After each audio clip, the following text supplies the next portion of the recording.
Chapter 8.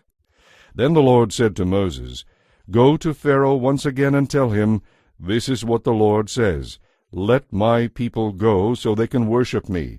If you refuse, then listen carefully to this.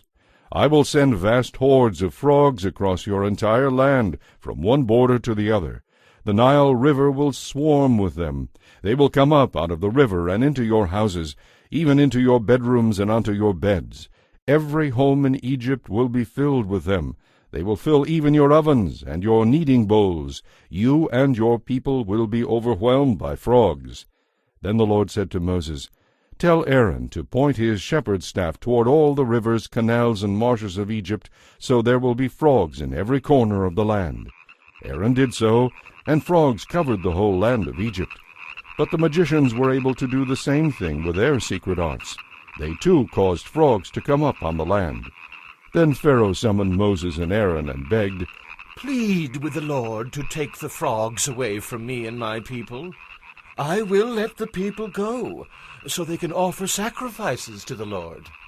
You set the time, Moses replied. Tell me when you want me to pray for you, your officials, and your people. I will pray that you and your houses will be rid of the frogs. Then only the frogs in the Nile River will remain alive. Do it tomorrow, Pharaoh said. All right, Moses replied. It will be as you have said. Then you will know that no one is as powerful as the Lord our God. All the frogs will be destroyed, except those in the river. So Moses and Aaron left Pharaoh, and Moses pleaded with the Lord about the frogs he had sent. And the Lord did as Moses had promised. The frogs in the houses, the courtyards, and the fields all died. They were piled into great heaps, and a terrible stench filled the land. But when Pharaoh saw that the frogs were gone, he hardened his heart. He refused to listen to Moses and Aaron, just as the Lord had predicted. So the Lord said to Moses, Tell Aaron to strike the dust with his staff. The dust will turn into swarms of gnats throughout the land of Egypt. So Moses and Aaron did just as the Lord had commanded them. Suddenly gnats infested the entire land, covering the Egyptians and their animals. All the dust in the land of Egypt turned into gnats. Pharaoh's magicians tried to do the same thing with their secret arts, but this time they failed, and the gnats covered all the people and animals. This is the finger of God, the magicians exclaimed to Pharaoh. But Pharaoh's heart remained hard and stubborn. He wouldn't listen to them, just as the Lord had predicted. Next the Lord told Moses, Get up early in the morning and meet Pharaoh as he goes down to the river. Say to him, This is what the Lord says, Let my people go so they can worship me. If you refuse, I will send swarms of flies throughout Egypt. Your homes will be filled with them, and the ground will be covered with them. But it will be very different in the land of Goshen where the Israelites live. No flies will be found there. Then you will know that I am the Lord, and that I have power even in the heart of your land. I will make a clear distinction between your people and my people. This miraculous sign will happen tomorrow.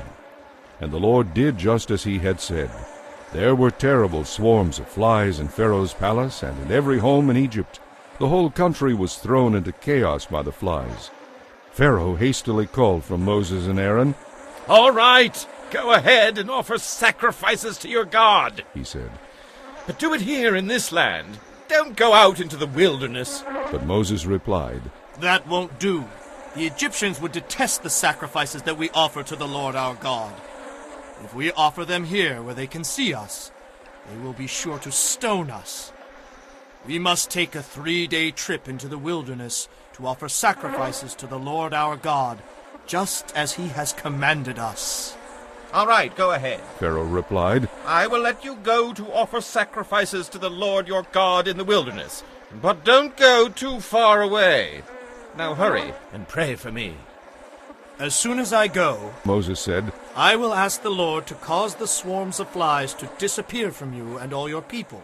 But I am warning you, don't change your mind again and refuse to let the people go to sacrifice to the Lord. So Moses left Pharaoh and asked the Lord to remove all the flies. And the Lord did as Moses asked, and caused the swarms to disappear. Not a single fly remained in the land. But Pharaoh hardened his heart again, and refused to let the people go.